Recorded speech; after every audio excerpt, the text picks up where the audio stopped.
faites mieux de choisir HK6 Télévision, mesdames et messieurs, bienvenue dans ces tout nouveaux numéros de Face à la presse.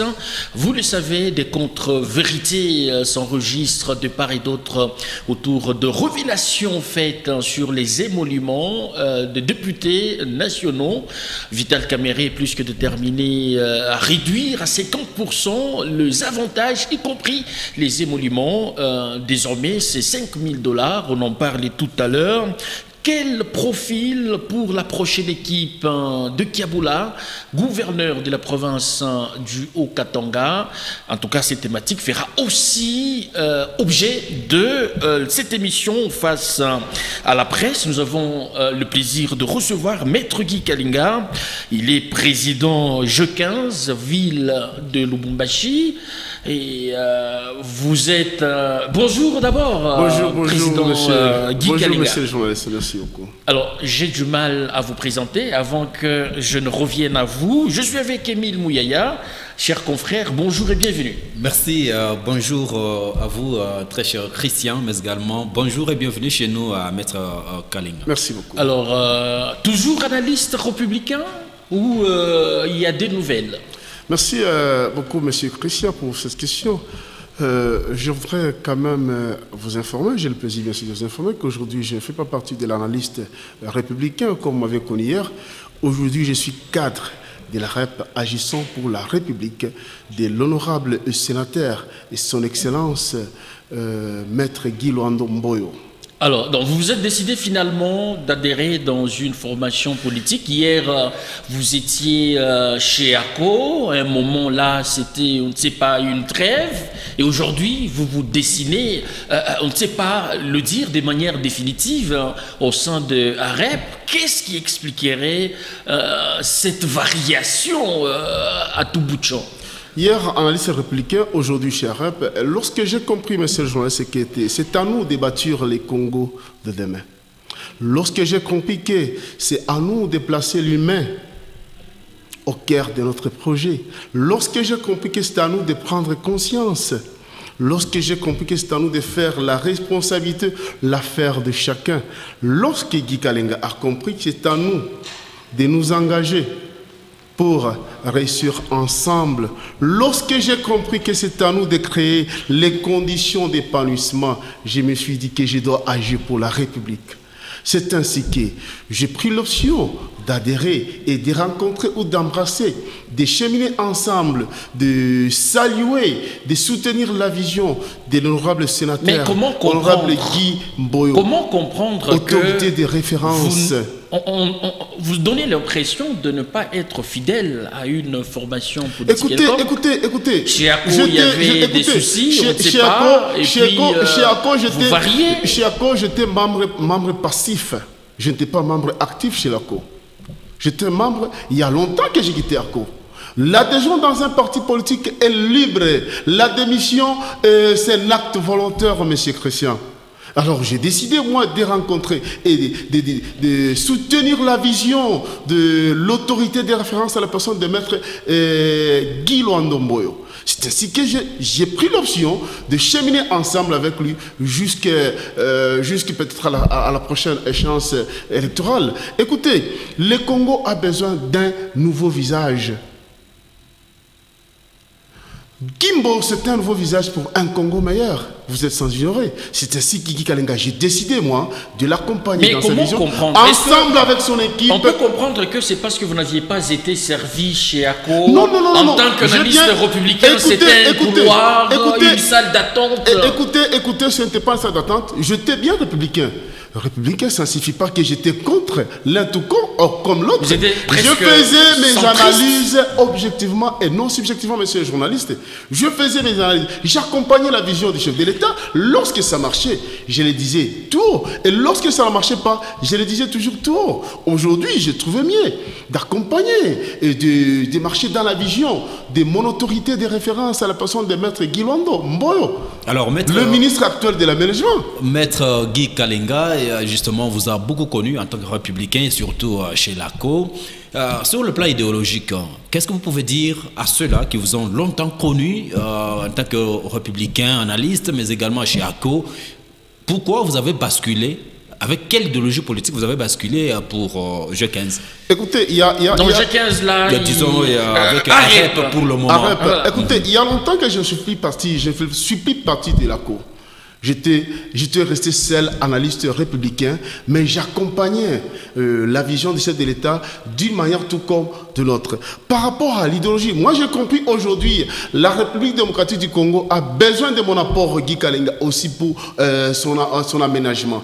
La République démocratique du Congo a besoin que Guy puisse agir aujourd'hui pour l'unité nationale. Aujourd'hui, j'ai l'obligation, et tout Congolais a l'obligation d'agir pour la paix à l'est du pays. C'est ainsi que je me suis dit, je vais m'opposer à qui et contre quoi et pourquoi. Et pourtant, pour que le Congo de demain soit meilleur, il faut l'apport de tout chacun. Il faut l'apport de l'honorable Guy Luando, il faut l'apport des camarades de Francine, interfédéral, il faut l'apport de l'excellence, Gracia Yumba. Alors justement, est-ce qu'à ce niveau, comprenant comment vous êtes en train d'évoluer, très bien, est-ce que vous pouvez également pour nous donner une explication justement lorsqu'on parle de vagabondage politique? Est-ce que vous êtes sur cette... Écoutez, je ne suis pas un vagabond politique. Et laisse-moi vous dire, tous les partis politiques que vous allez rencontrer, les statuts est clair de tout un parti politique. L'adhésion est libre, tout comme la démission dans un parti politique est libre. Toute personne est libre d'adhérer au sein d'un parti politique de son choix. Donc ce ne sera pas surprenant d'apprendre que vous quittez aujourd'hui AREP. Je ne crois pas, je ne crois pas, je l'ai dit et je resterai toujours fidèle, sauf imprévu. Je resterai fidèle à l'honorable autorité de référence, Maître Guy Luando. C'est quelqu'un qui a une vision politique, c'est quelqu'un qui prône l'unité nationale, c'est quelqu'un qui lutte contre la discrimination sociale, c'est quelqu'un qui... Vraiment, je ne sais pas comment je parle de cet homme. Je me suis dit, quand j'ai étudié sa vision, lorsque j'ai lu son statut, son projet, j'ai compris que c'est un parti. Je dois aussi l'accompagner par rapport à sa vision. Bien compris. Et désormais, c'est vraiment une désormais, à chaque fois que nous ferons appel à vous, c'est cadre AREP et non analyste républicain. Affirmatif.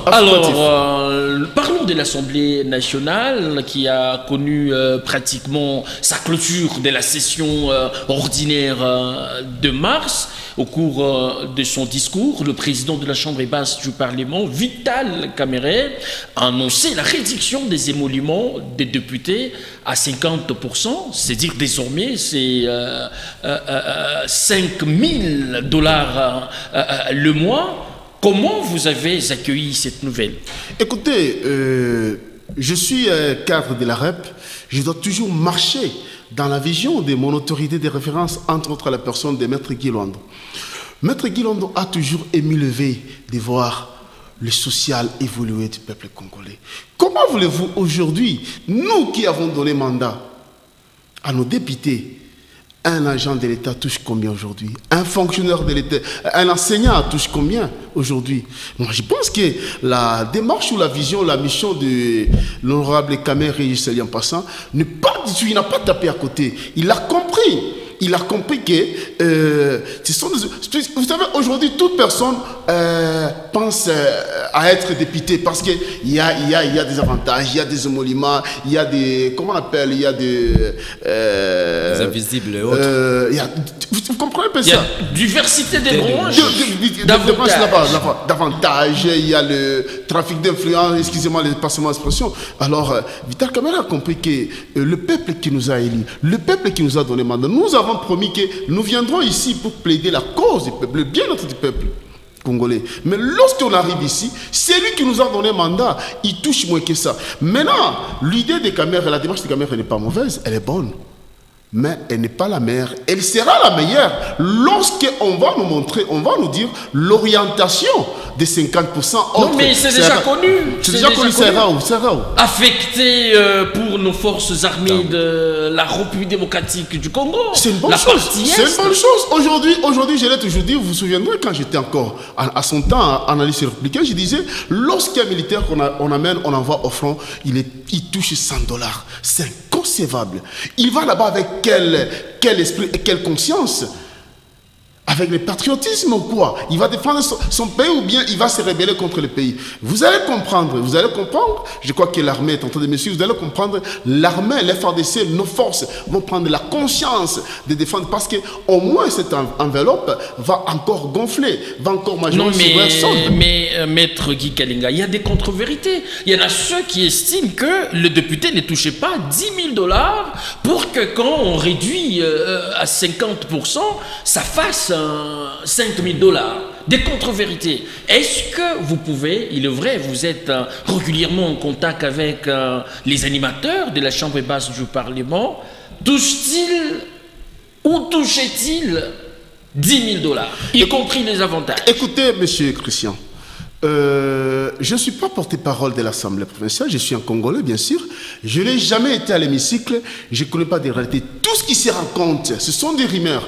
Mais la personne qui connaît ces preuves, nous avons besoin de preuves, qu'on puisse vous dire ces preuves que les députés touchaient ceci. Je vous souviendrai à l'époque de l'honorable Janine Mabunda, c'était une question qui lui avait été posée. Et pourriez-vous nous donner exactement un député touche combien? Il avait dit par l'estime, par la considération, le respect dont je dois à mes collègues députés, je ne peux pas dévoiler d'emblée comme ça. Alors justement, parce que vous cherchez... Écoutez, moi, sincèrement, au moins, Vital Kamerhe, il a dit tout haut, il parle de 50% et il y a les spécialistes. Est-ce qu'il suffit de le dire tout haut pour que cela soit vrai? Ils ont fait calcul, Écoutez, honorable Kamerhe ne peut pas quand même trahir la nation, il ne peut pas aussi trahir ni sacrifier quand même ses collègues. Alors, Maître Guy, parce que vous cherchez des preuves, nous avons par exemple l'ONG, l'Observatoire des dépenses publiques, qui a dit, d'après elle, conformément à la loi des finances en République démocratique du Congo, les émoluments d'un député national sont fixés à 9 300 $. Ça, c'est qui est connu. Alors, avec d'autres primes, notamment liées à des recherches, liées à des actions parlementaires, ainsi de suite, en tout cas, le député va dépasser le cap de 20 000 $. Jusqu'à maintenant, c'est ce qui est officiel. Est-ce que nous allons accepter ce que Kamerhe dit ou bien nous allons accepter ce preuve donnée par l'ODEP?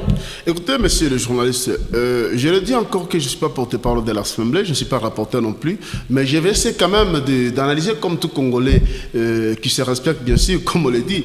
Écoutez, moi ici, la bouche autorisée, c'est Vital Kamerhe, qui est le président de l'Assemblée nationale.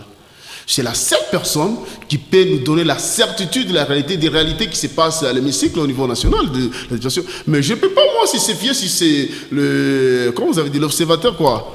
L'observateur je ne peux pas me fier à ça. Moi, qu'il puisse me dire que c'est lui, le technicien qui gère le député national. Mais à mon niveau, sincèrement, c'est lui qui est comme bouche autorisée. Moi, je me fier à ce que l'honorable Kamerhe a dit. Et vous pensez, voilà. Oui, restons encore au niveau de Chambre basse, disons à l'Assemblée nationale. Ouais. Vous avez suivi, Christian venait de le dire, justement, on a clôturé avec cette session. Est-ce que d'une manière globale, êtes-vous satisfait de cette première session parlementaire, justement pour ce deuxième mandat, par rapport aux résultats, n'est-ce pas, attendus, avec tout ce qui s'est passé, les décisions qui sont prises, disons les résolutions et autres, principalement, hein, vous allez dire un mot justement par rapport à cette résolution de l'Assemblée nationale qui a donné lieu à ce que la justice congolaise puisse poursuivre l'ancien ministre des Finances. Écoutez, vous savez, il y a quelques griefs à l'Assemblée. Il y a beaucoup de sujets, des matières qui étaient traitées, bien sûr, à l'Assemblée nationale.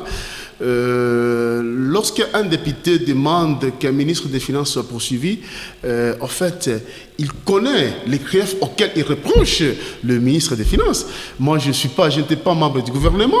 Je dois me réserver de tout mon... Non, mais vous avez suivi de plus près. Nous avons suivi de plus près. Je n'étais pas à la gestion, Mais vous suivez de près l'actualité. Nous suivons de près. Vous savez, on ne peut pas, en tant que juriste, on ne peut pas se fier avec une simple déclaration. Une simple déclaration, quelqu'un dit le ministre doit être poursuivi.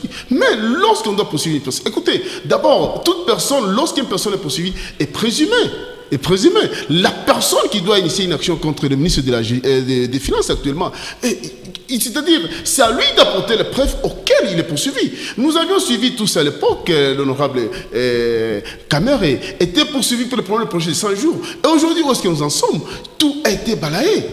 Tout a été balayé. C'est-à-dire, ça ne suffit pas que lorsqu'une personne est poursuivie, il ipso facto devient condamné. Non, il est présumé. Il est présumé. Moi, je ne peux pas beaucoup m'attarder quant à ça, parce que c'est... Mais sinon, d'après vous, c'est une bonne chose que l'Assemblée nationale ait levé cette option-là. Aucune personne est au-dessus de la loi. Toute personne doit subir la décision, la force de la loi. Si le ministre, il y a des preuves qui prouvent en suffisance qu'il doit être poursuivi, le chef de l'État l'a toujours dit. Le chef de l'État l'a toujours dit. Aucune personne est exceptionnelle par rapport à la loi.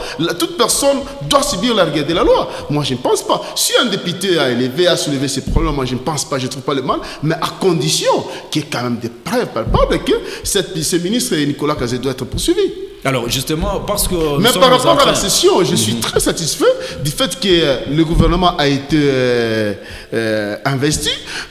Aussi la matière que l'honorable Vital Kamerhe a évoquée. Vous avez compris que le peuple congolais était vraiment... Ça a été bien reçu par la nation congolaise. Alors depuis tout ce temps, ici en RDC, tout le monde parlait justement de la réduction de train de vie des institutions. Vous pensez que c'est un signal fort justement avec cette décision? Un très bon signal fort. C'est vraiment un signal fort. Je crois que Vital Kamerhe sera le premier ou la première personne à proposer cela. C'est un très bon signal. Parce que, écoutez, pour ne pas... Vital Kamerhe, pour qu'il soit député, il a été enseigné par quelqu'un. Le monsieur qui a enseigné Kamerhe, son enseignant, quelle est sa vie actuelle sociale? Moi, je souhaiterais aujourd'hui qu'on puisse revoir la vie sociale des fonctionnaires de l'État en général. Alors, comment ça va se faire de manière pratique? Parce que la loi des finances était déjà votée et les émoluments étaient déjà connus du grand public. Et aujourd'hui, Vital Kamerhe a pris justement la décision. À commencer de quand que l'on doit commencer à appliquer cette décision de la réduction des émoluments à 5 000 $? Je ne peux pas passer devant le caméra au micro des HK6 pour parler des mensonges. Je ne suis pas technicien dans ce domaine. Je pense que peut-être un économiste ou fiscaliste qui pouvait peut-être nous parler quant à ça. Mais je pense qu'il y a les tests légaux qui régissent l'Assemblée nationale. Quand Kamerhe l'a dit, je crois que c'est en connaissance de cause qu'il a dit ça. Je crois que c'est en connaissance de cause. Voilà. Je crois que c'est en connaissance de cause, mais étant donné que je n'ai pas été membre, je n'ai jamais été décideur de ce pays, je ne maîtrise pas bien sûr non plus les tests qui régissent notre Assemblée nationale par rapport à la proposition, mais je souhaite laisser cette question aux techniciens dans ce domaine qui puissent nous dire comment ça va se passer. Et en entretemps, la population reste sous sa soif pour voir cette... Affirmatif, nous restons toujours dans notre soif parce que nous voulons voir que cela soit exécutif. Alors, vous avez suivi au cours de cette plénière, je dirais. Au cours de cette plénière-là, quand Vital Kamerhe demandait à ses collègues d'applaudir cette décision particulière de voir les émoluments être réduits à 50%, vous avez vu l'attitude de la plénière? Ça vous a plu personnellement? Écoutez, monsieur... Vous avez entendu des acclamations quant à ce? Écoutez, je l'ai toujours dit à l'époque quand j'étais encore analyste républicain, ni non plus porte-parole à l'époque de l'opposition républicaine légitime.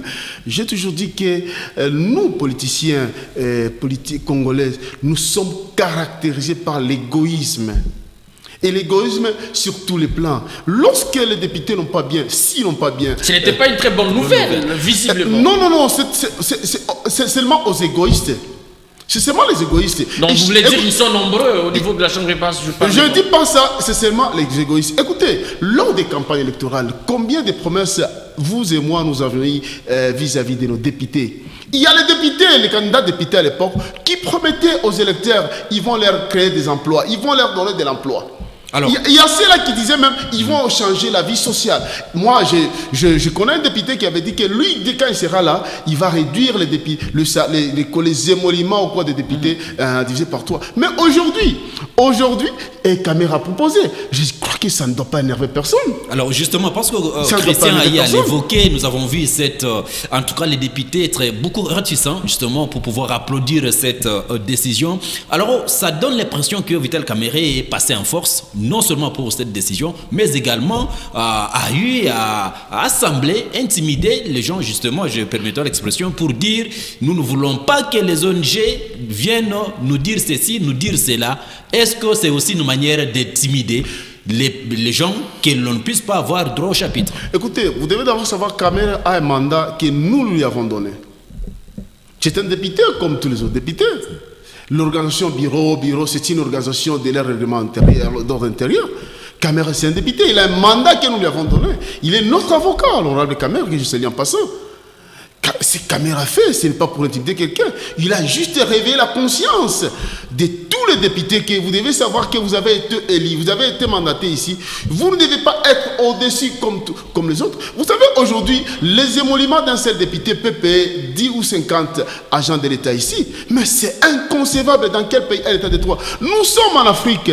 Le président militaire ici, c'est qui encore Traoré, si je ne me trompe pas. Nous suivons tout ce qui se passe là-bas. Lui, il n'est pas exceptionnel que les autres chefs de l'État.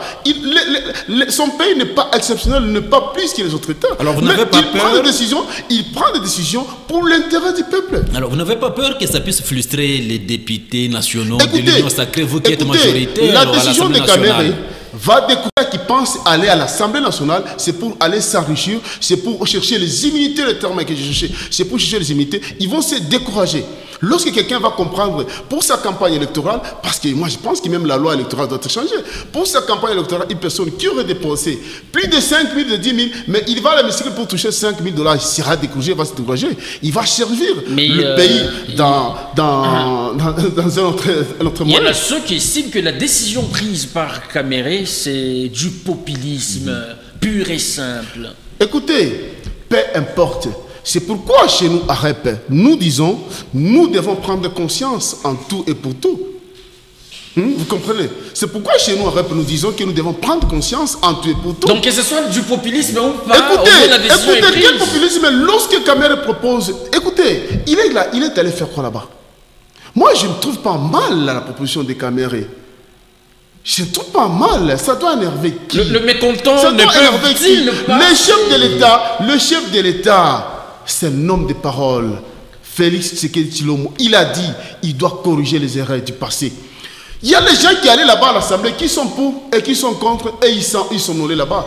J'ai de l'estime dans le chef des députés que nous avons mandatés, de nos représentants à nos représentants à l'Assemblée. Non mais, cher maître Guy Kalenga, ne voyez-vous pas qu'avec cette décision de grande envergure prise par Camara, les frustrés risqueraient de monter à un coup pour peut-être finir par initier une motion en vue de déchoir Camara qui devient menaçant pour les autres. Motion est légale, la motion est légale.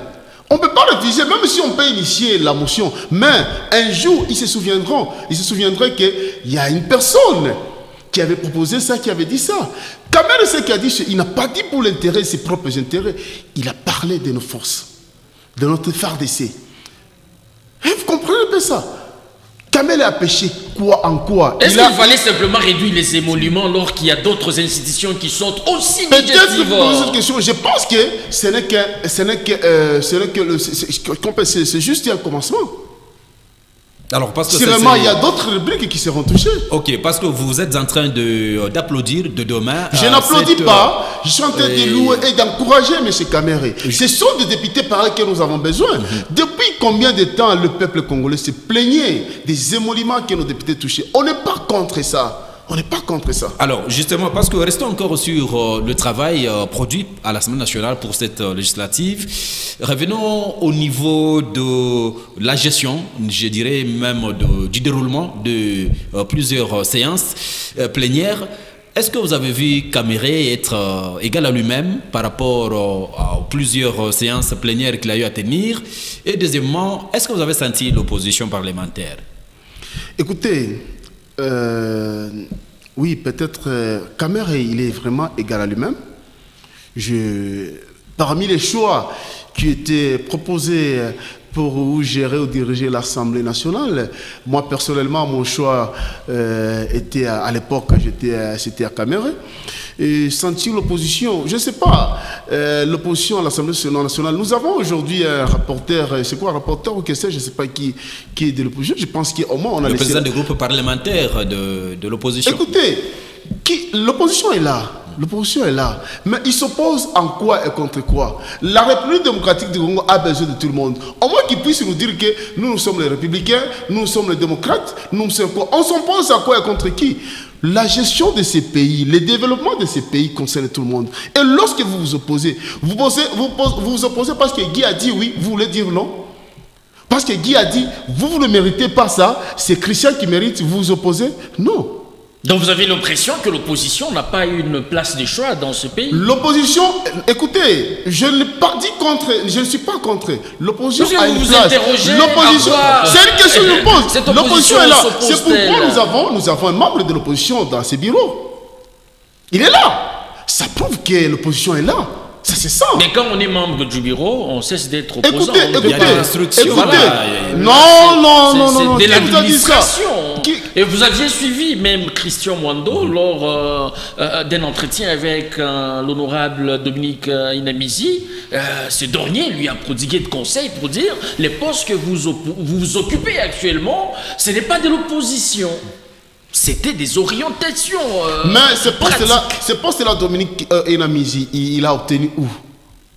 Où est-ce qu'il a obtenu ce poste-là? C'est parce qu'il est membre de l'opposition. C'est ce qu'elle était membre de l'opposition. Mais elle ne peut pas s'opposer dans la composition. Écoutez, qu'est-ce que vous allez opposition? Lorsque nous sommes ensemble, je donne mes avis contraires. Je ne m'oppose pas. J'oriente, je dis non. Honorable président, ici, au lieu de faire ça, je pense qu'il faut faire ça. Je ne m'oppose pas. Je donne des orientations. Alors donc c'est pourquoi je vous vois beaucoup content aujourd'hui, surtout l'Union sacrée en général, du fait que l'opposition parlementaire ait accepté que l'on puisse investir très tôt le gouvernement souminois, et là vous êtes du bon côté. Écoutez, lorsque nous sommes majoritaires, même si l'opposition pouvait, les soi-disant l'opposition pouvait se retirer ou se réserver, et Judith Soumina devait toujours être investie, bien sûr. La Première ministre, elle a reçu. Vous avez tout suivi. C'est vraiment un débat roulé là-bas. Elle a reçu des conseils, des orientations, des recommandations. Je pense que c'est une dame de qualité, c'est une dame très conservatrice aussi. Je crois qu'elle va bien comprendre et elle a pris ça en considération. Alors vous pensez que de manière, pour cette fois-ci, avec la configuration politique actuelle, de manière officielle, l'opposition aura-t-elle son porte-parole? Affirmatif. Parce que par le passé, c'était trop brouillé, le pouvoir avait peur. Parce que l'opposition étant fissurée, parfois ça pose problème. Écoutez, je ne sais pas, vous me parlez de l'opposition étant fissurée, je ne sais pas qui est opposant, qui ne l'est pas, mais nous savons que nous avons l'opposition à l'hémicycle, c'est l'opposition qui est là-bas, l'opposition qui va encore apporter son porte-parole. Je crois qu'il est même connu, son porte-parole, il aura du poids là-bas quand même. Alors dites-nous, à la Chambre basse, nous avons Vital Kamerhe, à l'exécutif Judith Toulouka, tous membres de l'Union sacrée, très engagés d'ailleurs. Vous pensez que l'Assemblée fera correctement son travail sans complaisance, sans avoir de main liée à l'idéologie peut-être de l'Union sacrée? C'est parmi les attributions, bien sûr, de l'Assemblée. Vous avez la Constitution, c'est parmi les attributions de la Constitution. Vous avez suivi d'abord les jours de l'investiture. Même les députés qui sont membres de notre Union sacrée, ils ont eu à prendre des paroles et à donner quelques recommandations et quelques observations. Entre autres, Madame, je crois, Judith, ou quoi, si je ne me trompe pas, l'honorable Judith, ou quoi, le nom m'échappe, qui a eu quand même à faire des remarques, des observations et des recommandations auprès de notre vaillante Premier ministre, Excellence Judith Soumina. Je pense que l'Assemblée nationale de Vital Kamerhe fera son travail. Alors, bientôt, nous aurons les animateurs de la Chambre haute, cette fois-là, du Parlement. Vous avez un mot à passer? Au Sénat, exactement, la Chambre effectivement, haute. j'ai un mot à passer là-dessus. Je pense que je demande juste la conscience de tous les sénateurs, qui représentent nos 26 provinces, qui savent que... qui doit faire un choix judiciaire. Si vous me permettez, je peux directement dévoiler le... Vous avez déjà des préférences.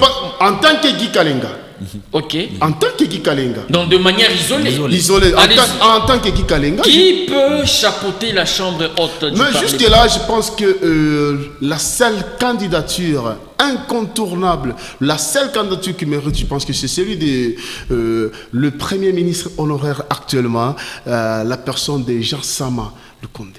C'est la seule personne. Donc de l'exécutif au Sénat, c'est le même animateur. Écoutez, finalement, c'est Congo appartient simplement à un groupe d'individus. Ce n'est pas un problème. C'est pas un problème. Est-ce que, Christian, vous avez... Le même qui ont été à gauche, à droite. Monsieur Christian, est-ce que vous avez postulé, on a refusé votre candidature? Nous, c'est notre union, et notre pion de l'union cachée. C'est l'étiquette gagnant de l'union cachée, c'est ça, Malokonde. Ah bon? C'est ça, non? Qu'a-t-il fait d'exceptionnel quand il chapeautait la primature pour mériter cette autre responsabilité? Le seul Premier ministre qui a fini son mandat sans problème par-ci par-là, sauf la guerre à l'Est, bien sûr. Sauf la guerre à l'Est. Le problème de la guerre à l'Est concerne tout le monde. Ça concerne tout Congolais. C'est pourquoi... Non, mais il y a les décideurs. Pourquoi quand nous parlons de la c'est pourquoi chez nous, nous demandons la prise de conscience. Nous devons agir pour l'unité nationale. Nous devons agir pour apporter la paix à l'Est. Ça concerne tout le monde. Monsieur Maître Guy Kalenga, est-ce qu'on ne connaîtra pas les primaires encore au niveau de la chambre haute?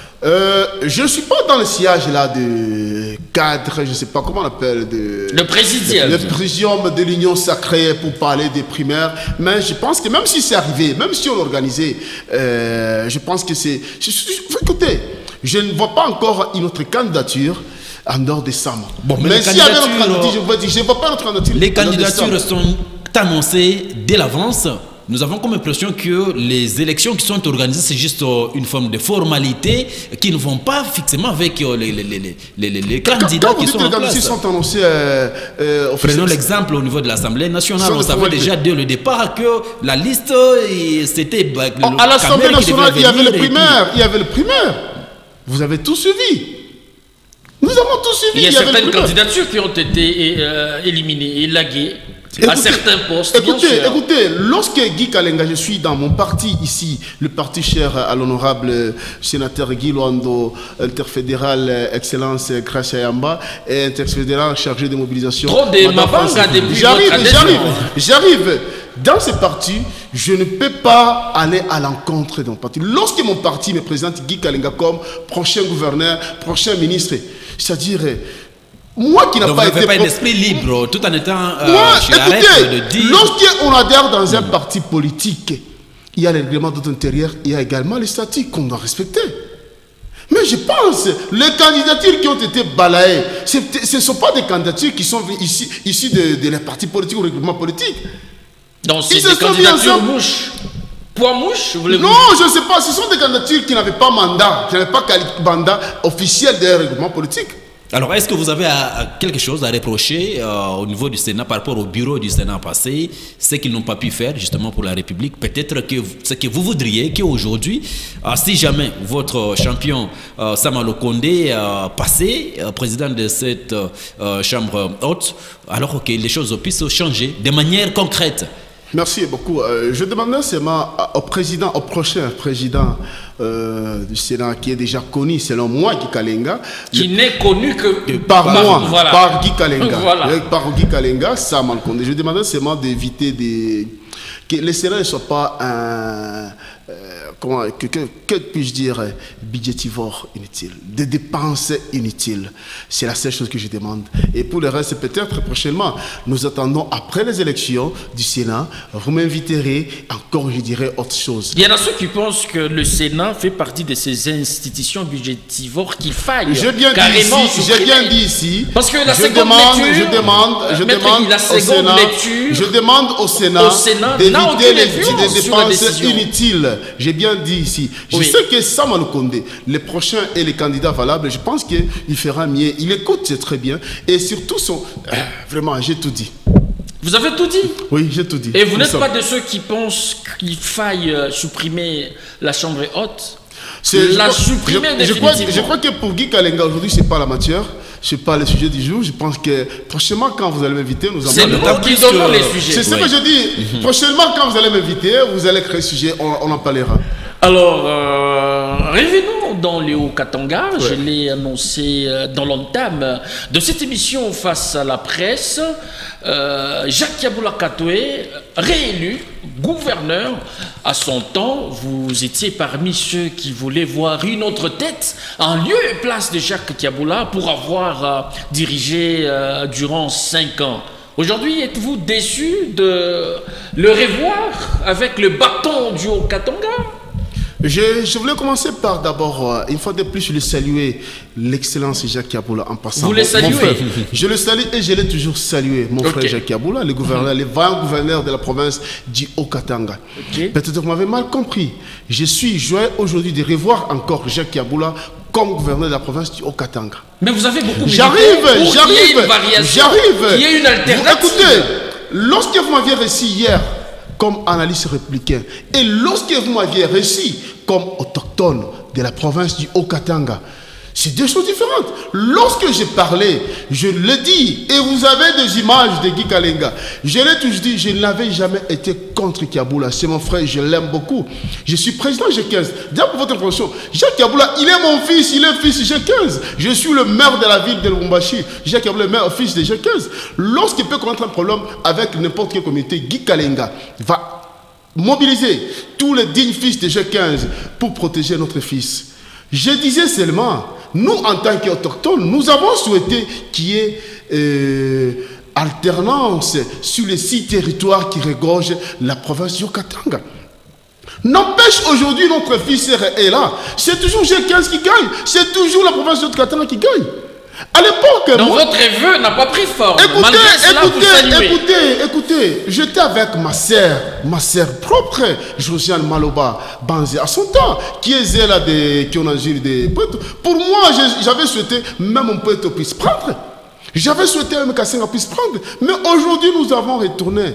Et nous, au Katangé, parce que nous avons mandaté nos députés provinciaux. Ce sont les députés provinciaux que nous avons mandatés qui ont encore reconduit. C'est-à-dire, c'est nous qui avons reconduit. Il n'y a pas un péché que Yabula a commis. Alors, entre-temps, qu'est-ce qu'il y a changé? Moi, j'ai une personne qui écoute très bien. Je l'aime parce que c'est quelqu'un qui écoute et qui comprenne facilement les conseils des uns, tout comme les autres. Mais, comme il a reconnu, bien sûr, je vois ces questions qui viendront, il y a des recommandations que nous allons accorder à lui. Il est membre de l'Union sacrée, il est de ma famille. Comment on l'appelle? Union sacrée. J'ai l'obligation de soutenir mon frère Jacques Yabula.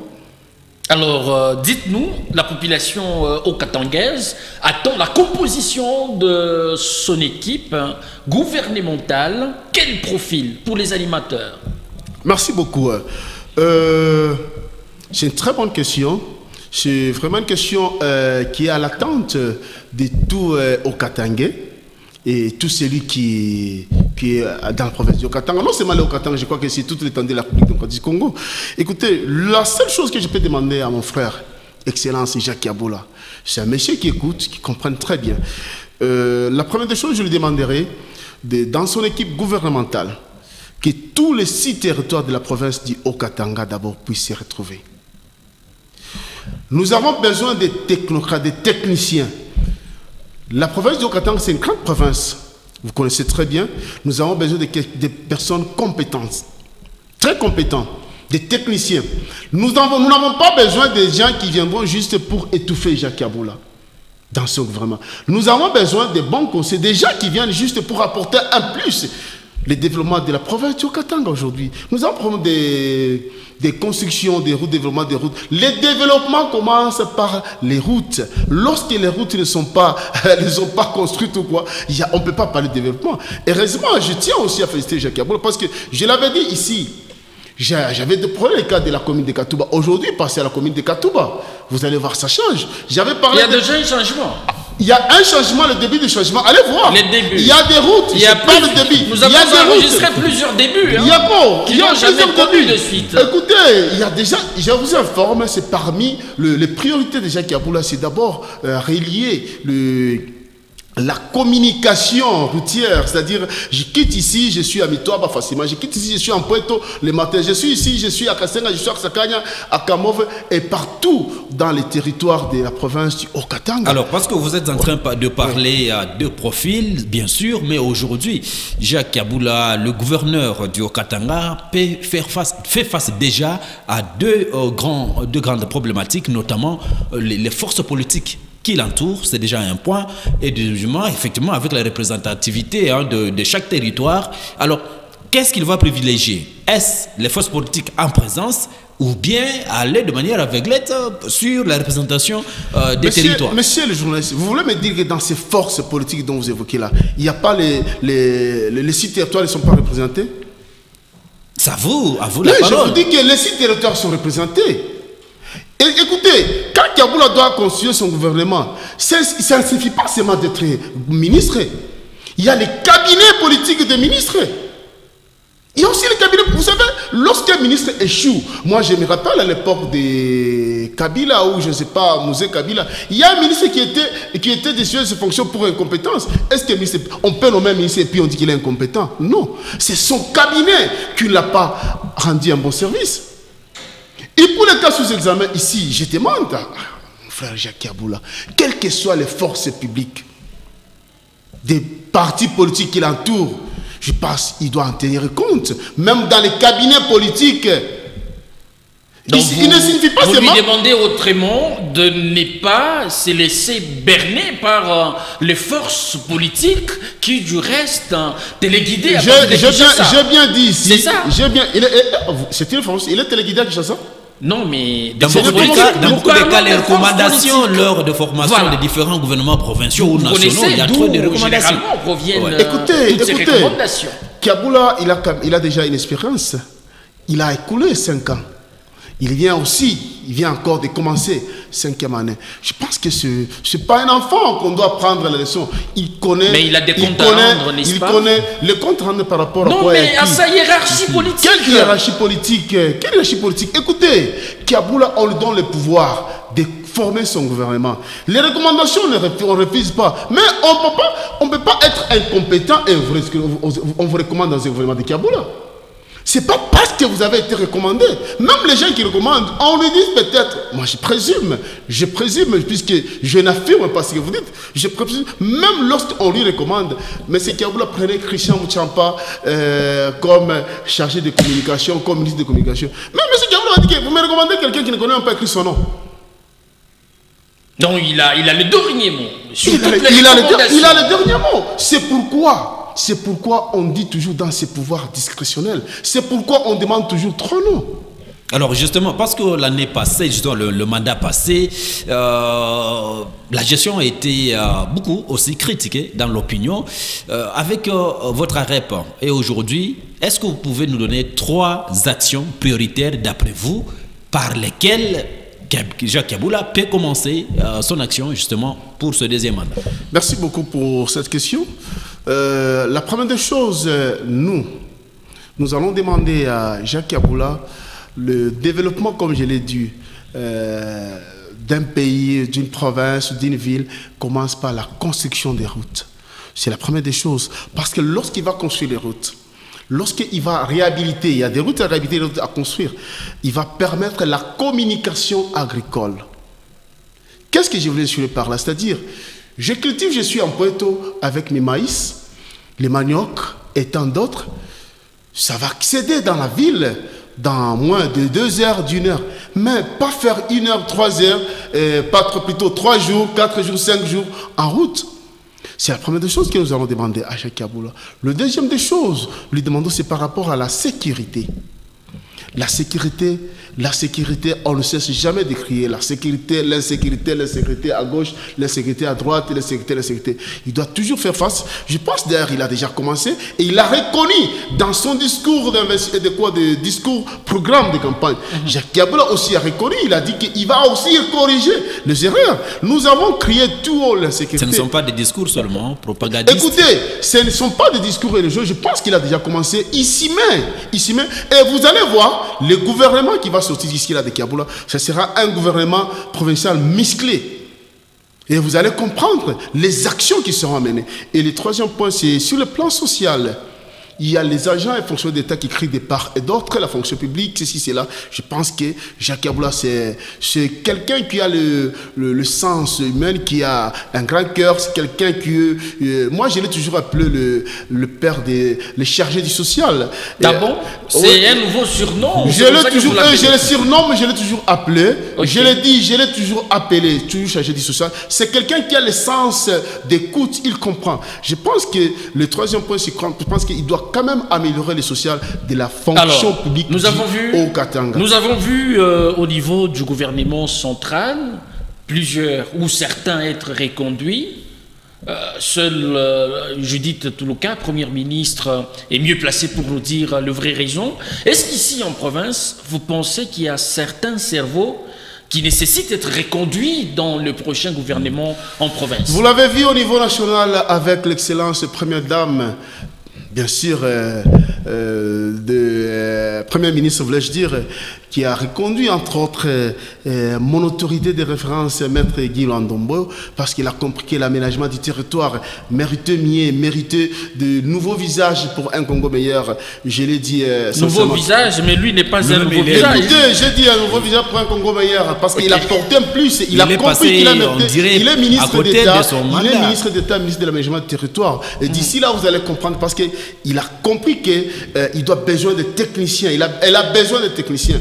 C'est ainsi qu'il a compris qu'il fallait Guy Lando à ses côtés. Et en province, qui sont ceux qui méritent d'être reconduits pour s'être démarqués? En province, écoutez, tous ceux-là qui ont crié que Kiaboula a échoué, tous ceux-là qui ont crié que Kiaboula a échoué, c'est pas Kiaboula qui a échoué, c'est son entourage. Ah bon? C'est son entourage. Il n'a pas eu de bons conseillers, Kiaboula. Mais c'était son choix, non? J'arrivais. Non, c'est son choix. Écoutez, mon choix, j'ai fait mon choix. Lorsque vous faites le choix à Guy Kalenga, mais Guy Kalenga vient ici chez vous, il dit de n'importe quoi. C'est vous qui avez fait un mauvais choix. Vous allez renoncer à ces choix-là. Ouais. Voilà, vous comprenez. Lorsque Kiaboula a fait un choix, bien sûr, lorsqu'il a constaté que les choix qu'il aurait fait ne lui a pas rendu un bon service, il doit changer. Il doit changer. Donc vous n'avez pas répondu à la question. Moi, j'arrive à la question. Je demande, dans son gouvernement actuel, sincèrement, je ne peux pas dire qui peut rester et qui peut partir. Lui-même, Jacques Kiaboula, il connaît qui lui a rendu des bons services et qui mérite mieux de rester, d'y rester. Je ne peux pas dire. Écoutez, il n'y a personne qui est né ministre. Il n'y a personne qui est le ministre. Et ces gens-là qui sont dans le gouvernement, ça ne suffit pas qu'il y a d'autres personnes qui ne sont pas capables plus qu'eux. Il y a les gens qui méritent mieux que les gens qui accompagnent le 5 ans de Kiaboula. Mais je pense qu'il y a dans tous les domaines, il y a les gens, des techniciens qui peuvent faire mieux que le gouvernement passé de Kiaboula. Donc en vous lisant entre les lignes, vous n'avez aucun actuel ministre qui pourrait être reconduit. Je n'ai pas dit ça. Jacques Kiaboula connaît à ses côtés qui l'a aidé et qui ne l'a pas aidé. Mais il faut retenir que les ministres qui ont cheminé et qui ont écoulé les 5 ans avec Kiaboula ne sont pas plus que les autres, ceux qui ne sont pas dans le gouvernement. Vous devez comprendre ça. Ils ne sont pas plus que... Ça ne signifie pas que les gens qui ont accompagné Kiaboula 5 ans sont experts que les autres qui ne sont pas dans le gouvernement. Mais je souhaiterais demain voir le ministre de Communication, Christian Mouchiampa. Je souhaiterais demain de voir Guy Kalenga, peut-être ministre de l'Intérieur. Je suis compétent, ils sont compétents. C'est pour dire quoi? Ceux qui ont Kaboula connaît qui méritent et qui méritent. Alors, on vous sent. Et puis, ce n'est pas le royaume là où on doit garder le même ministre. Chaque régime, ce n'est pas royaume. C'est pas royaume. On sent que vous êtes beaucoup plus modéré quand on parle de Kiaboula. Vous lui jetez... Je n'ai pas modéré, je parle... Écoutez, j'ai l'obligation de protéger Kiaboula d'abord comme au cadre de l'Union sacrée. Alors, j'ai l'obligation de protéger Kiaboula comme mon fils, j'ai 15. Alors, écoutez maintenant la question. On vous sent vraiment modéré avec des paroles magnifiques. Vous jetez des fleurs à Kiaboula. Est-ce une stratégie pour qu'il puisse vous approcher autour de la table? Écoutez, Kiaboula est libre d'approcher qui il voudra et qu'il veut. Si Kiaboula trouve, il trouve que moi chez AREP, j'appelle Madame Francine Wabi, interfédérale chargée de mobilisation, c'est Kiaboula seul qui sait qui appeler. Si Kiaboula dit que Monsieur l'autorité, Madame Francine, Madame Excellence Yamba, j'ai besoin de travailler avec Guy Kalenga, c'est Kiaboula seul qui connaît, qui peut faire le choix. Je pense le gouvernement de Kiaboula n'est pas réservé à une catégorie de gens. Ce n'est pas un club d'amis. Kiaboula ouvre ses portes à toute personne, bien sûr, qui compétent, bien sûr, et capable de défendre la province du Katanga. Je ne refuserai jamais si Kiaboula m'approcher de travailler avec lui. Je suis prêt. Alors, nous n'avons malheureusement plus les temps du Kalenga. Je rappelle que vous êtes un président J15, ville de Lubumbashi, cadre AREP. Merci d'avoir répondu à notre invitation. C'est moi qui vous remercie. C'est un plaisir. Je pense que ce n'est pas la première ou la dernière fois. Merci à vous. Émile Mouyaya, merci. Merci beaucoup. C'était un plaisir. Merci également à tous nos téléspectateurs, mais également Maître Guy Kalenga d'avoir été des nôtres. Merci à vous qui nous avez suivis à travers le monde. Nous vous retrouvons très prochainement avec la même détermination. D'ici là, portez-vous bien et à très vite. Merci. Merci. Chaud.